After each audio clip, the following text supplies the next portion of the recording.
Alright, Autophiles. Yeah. Yeah, can you guess what we're in? I mean, of course, if you're clicking on the video, you know. They will know. GLB 250. GLB 250. It's a 2-litre engine. Turbo lah.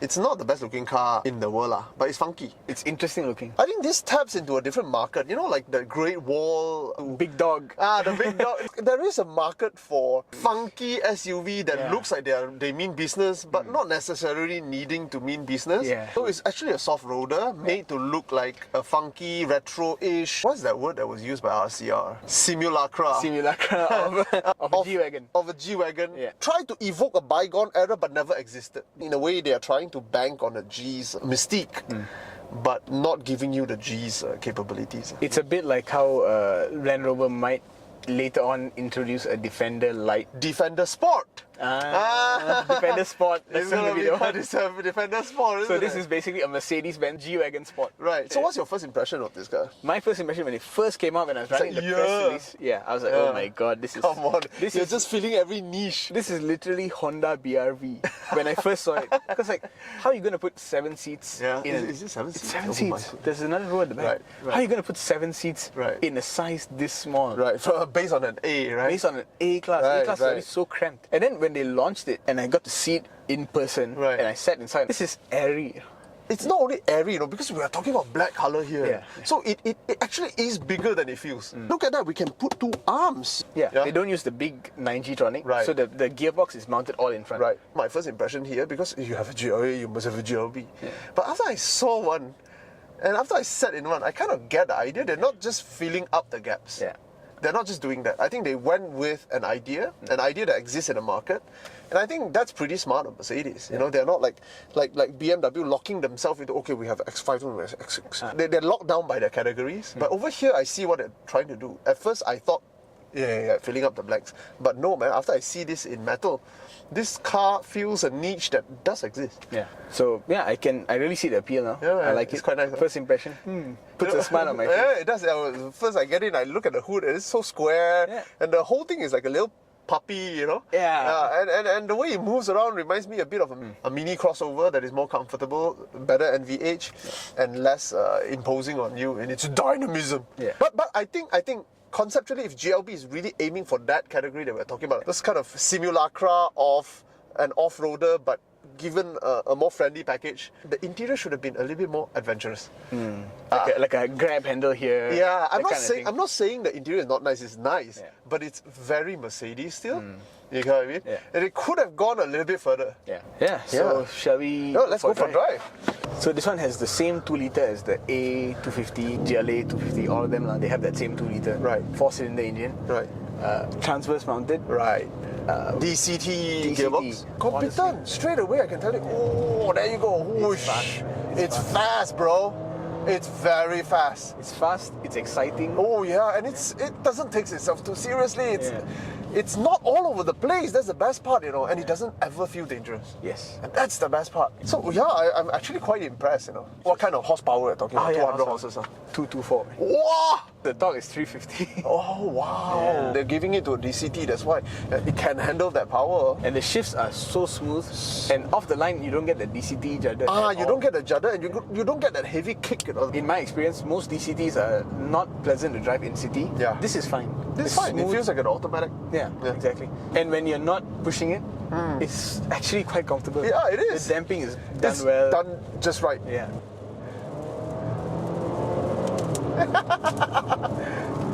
Don't take it too seriously. It has that nice blend of feels fast and it's actually a bit fast. It is actually a bit fast, but not enough for you to be scared of it. Performance, what would you give it, bro? Wow, performance is a very, very easy 4.3. I like it so much, I'll give it a 4.5, bro. 4.5? It's not about competence, man. It's about how it feels. And it feels just right. Let's do design. Alright, design. This is a completely new look for compact Mercedes SUVs. It's extremely boxy. It's extremely upright.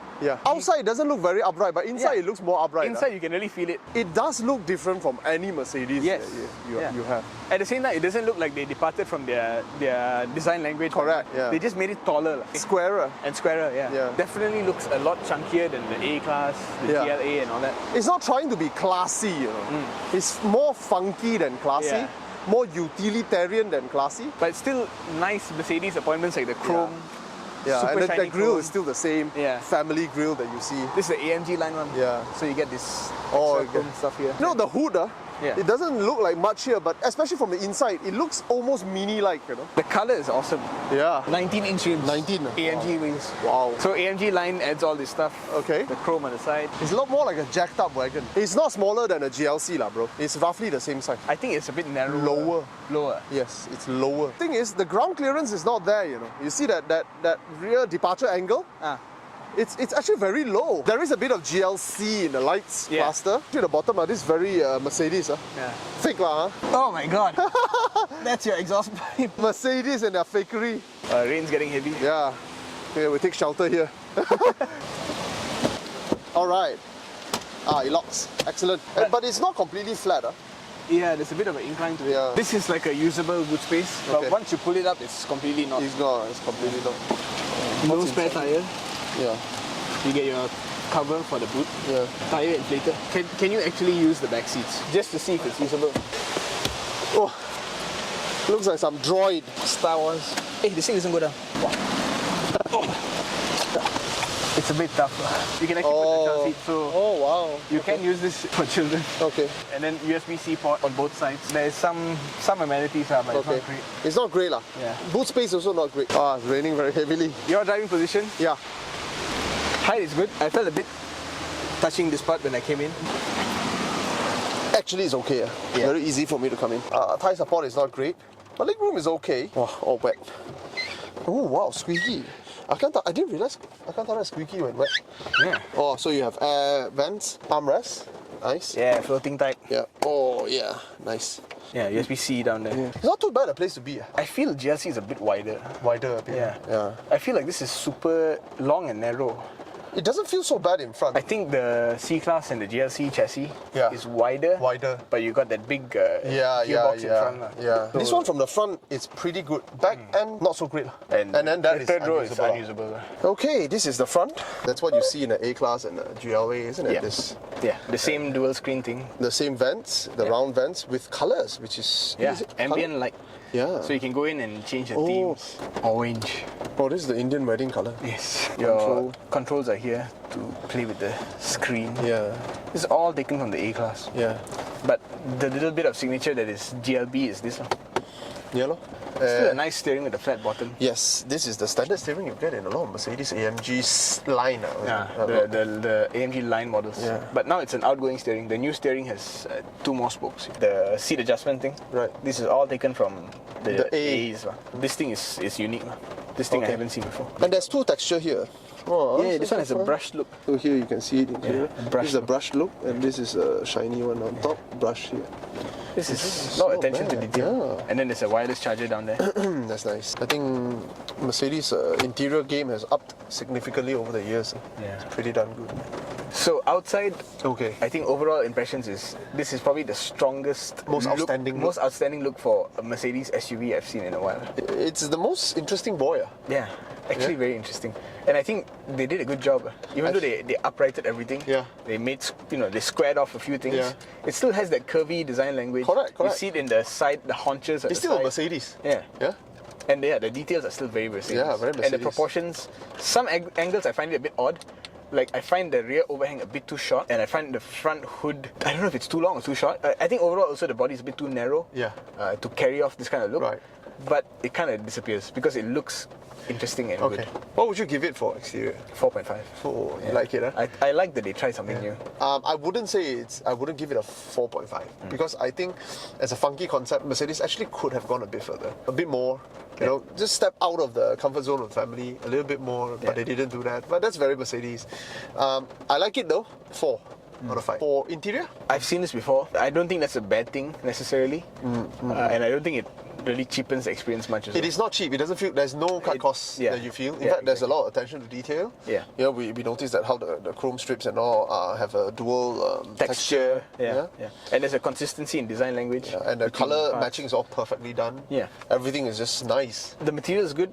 The design is good. Yeah. But the functionality of this interior is very questionable. I think the questionable part is the rear. I think specing it for 7-seat is an issue. Yeah. There's no point. The seats are completely useless. Unless you're doing it for tax reasons, I don't know. So interior, I can only give it a 3.8. If they had not done so many bad things in the back, this would be an easy 4. Yeah. Front is done very well. I like it. I like it too. I'm not so critical. So I'll give it a 4 lah. It doesn't feel like you've bought a cheap Mercedes. No, you bought an alternative to the C-Class. Yes, you're right. You put it very well. It's not a cheapened Mercedes. Yeah. It's an alternative to the C-Class. That's our tagline. Yeah. Value. Let's play guess the price. For a CPU, it's gonna be disproportionately high. You know, I expect this car to be 375. This car, in this spec, is 320. Yeah. Dude! What are you waiting for, bro? Buy today. Buy now. This 320. Dude. I think it's a very sweet price because it has its own personality. Dude, this is a 5-star, bro. 5-star value. It's a 5-star value, bro. Because I'm 50,000 ringgit off, bro. For me, it's 4.5. 4.5. Yeah. I think it's 5, bro. Yeah, but I don't see this car on the road. Yeah. What the hell happened? I think it's the pricing also. You think? Because 320, even though it's good value, it's still expensive. You have so many options with $300. This is nice, bro. I like. Yes, it's expensive, but if you're in the market to spend 280, 300,000 ringgit, do check this out. Yeah.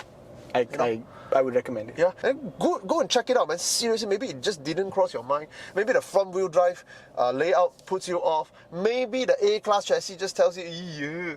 But the reality is, I bet you 10% who opens their mind to go and check out this car and test drive it, I'm convinced at least one of them who are in the category to buy the car, will buy the car. Yeah.